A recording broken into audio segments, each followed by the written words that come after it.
Hi everyone, welcome to week 1 of our Tribbiani Traveler Trio Sew Along.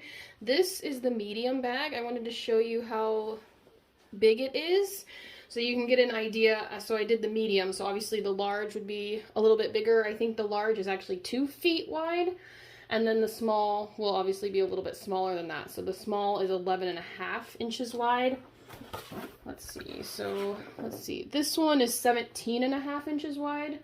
So the small would be about this wide, and then the large will be about this wide, 2 feet wide. So that's what we're looking at for size. I wanted to give you an idea of the size before we go any further. This would be great for a weekend bag. It could definitely fit all your clothes for 2 or 3 days and everything you need.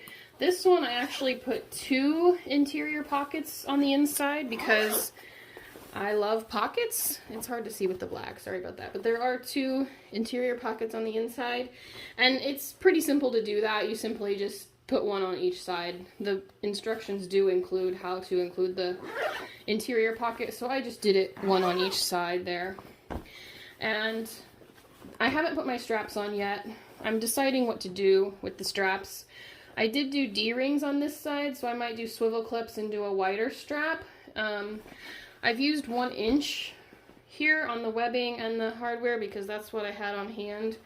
The pattern calls for 1¼ inch hardware and webbing, and I just didn't have it on hand. So this is what the 1 inch would look like. I don't think it looks bad at all. You could obviously use a little bit wider, even 1½ inch if that's what you have on hand. So it's good that it's a little bit variable. You can do what you want with it. Now the bottom, I've used vinyl here, and I really like how it came out. There's not any wrinkles. It was really easy to sew on the bottom with the vinyl, so I think that's a good idea. This is a pretty soft vinyl, and it does have 2 layers of Decovil Heavy in the bottom, so it is pretty sturdy on the bottom, which is awesome. But the sides are kind of slouchy, which I actually like because I can roll it up, throw it in my suitcase, collect treasures on my vacation, and then check this bag on the way back instead of both directions. So that's kind of a cool thing. If you want it less slouchy, you could add some foam in the sides, and that would help. So let's get on with the actual cutting. Let me show you what I'm going to use. I'll be right back. Okay, so overwhelmingly, when I did my little poll, the Dragonflies won. And I wanted to show you this print up close. It's actually steampunk dragonflies. Royal Pixie Custom Fabrics will be running a steampunk round the first 2 weeks of June. So this is one of the prints, and this is a canvas. I don't know if I can get a good... It is a canvas, so that means that I don't have to interface, which is awesome.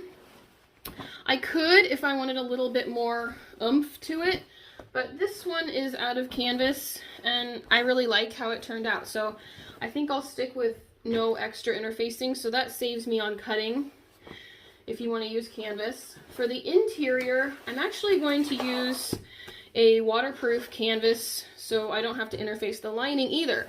So I'll definitely be saving some costs by doing this. And I did waterproof canvas on the inside of this bag as well. It does provide a little bit more structure than a cotton woven would, so I think I'll go ahead and do that as well. So this is what I'll be using.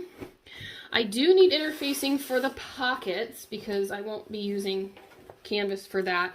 So I wanted to show these to you. These are the 2 interfacings that we'll be getting at Royal Pixie Custom Fabrics soon. This will be the Pixie Fuse Light. You can see it here, and it has some glue on the back, and it fuses so easily. You don't have to stand there for 30 seconds and fuse it or anything.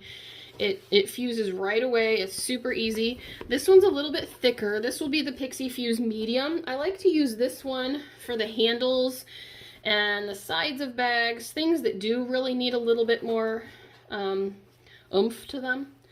And this one is what I'll be using for the pockets because it needs a little bit of interfacing for the pockets, but not a ton. So I'll be using the light for the pockets. But you'll need some woven interfacing if you don't have canvas and waterproof canvas. You'll need interfacing for those as well. Now I talked about the bottom a little bit. It calls for Decovil Heavy. So that's what this looks like. There are a few other ones. There's a Pellon one. I can't remember the number offhand, but if you have whatever firm stabilizer you have is what you'll need. Another thing I wanted to mention is the double-sided tape is super helpful on this bag because you have to place your straps, and I found it so helpful to have the double-sided tape holding my strap in place while I tried to sew around it. So I definitely recommend picking up some double-sided tape. This one actually is from Amazon, and people say I hate the one from Amazon, but this one has really worked well for me. You can see it's almost gone. But I also use it to put in the zippers. Not this one so much, but the interior zippers, I definitely recommend some double-sided tape.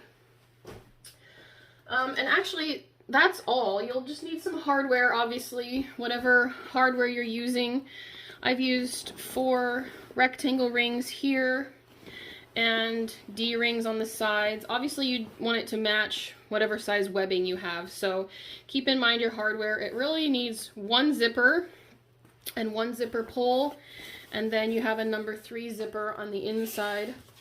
For the medium, I wanted to note that the cutting size for the zipper was a little off, so you might wait cutting your main zipper until we get it more done. You'll want to measure out the top of your pattern piece and cut your zipper to go all the way across your pattern piece, obviously twice because you're cutting this on the fold. So mine was a little bit short and I had to recut it. So you don't want to have to do that.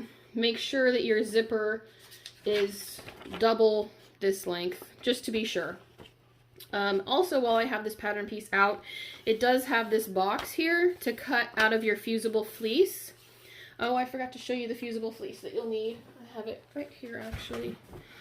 So, oh, this is regular. I used sew-in, actually, on mine. You can use, because I used sew-in because I used the waterproof canvas and it has a plastic backing. So this is the fusible. It has glue on the back.